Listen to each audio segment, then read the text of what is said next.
Alam mo ba na bago pa si Marian Rivera, may iba pang naging girlfriend si Dingdong Dantes?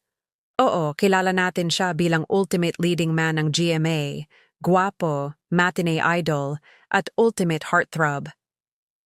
Pero sa likod ng kanyang matatag na love life ngayon, dumaan din siya sa ilang makasaysayang relasyon na pinag-usapan ng buong showbiz world.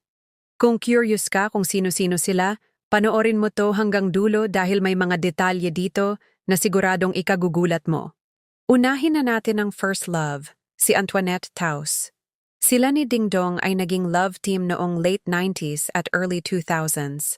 At hindi lang sa on-screen, kundi pati sa totoong buhay, naging couple talaga sila for almost 9 years. Grabe, di ba? Pero sa kabila ng matagal na relasyon, nauwi rin ito sa hiwalayan noong 2005. Sa isang interview, inamin ni Antoinette na si Dingdong ang unforgettable ex niya. Ibig sabihin, kahit tapos na ang lahat, may respeto at magandang alaala pa rin.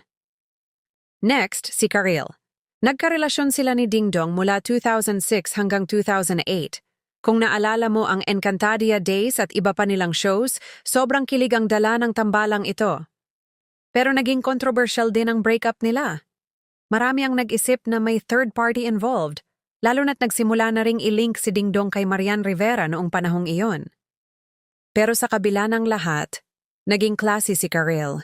Hindi siya nagsalita ng masama, at eventually, both of them moved on gracefully. At ngayon, ang queen na talaga ng puso ni Dingdong, si Marian Rivera. Nagkakilala sila sa set ng Marimar noong 2007 at from real to real, nagka-developan nga. Taong 2012 nag-propose si Dingdong sa Macau, pero ulit-ulit niya rin itong ginawa sa harap ng publiko. At noong 2014, ikinasal sila sa tinaguriang Royal Wedding of the Philippines sa Cubao Cathedral. Ngayon, sila ay proud parents sa dalawang super cute na kids, si Zia at si Sixto. At sa social media, ramdam mo talaga ang pagmamahalan at respeto nilang dalawa sa isa't isa. Sa dami ng pinagdaan ng relasyon ni Dingdong, masasabi mong totoo ang kasabihan, darating din ang tamang tao sa tamang panahon. At para kay Dingdong, si Marian nga iyon.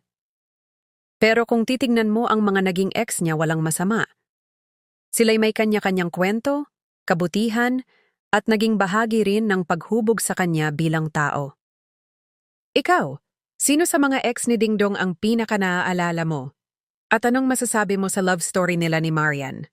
Kung gusto mo pa ng ganitong showbiz kwento, huwag kalimutang i-like, mag-subscribe, at mag-comment sa baba kung sinong artista naman ang gusto mong pag-usapan natin sa susunod.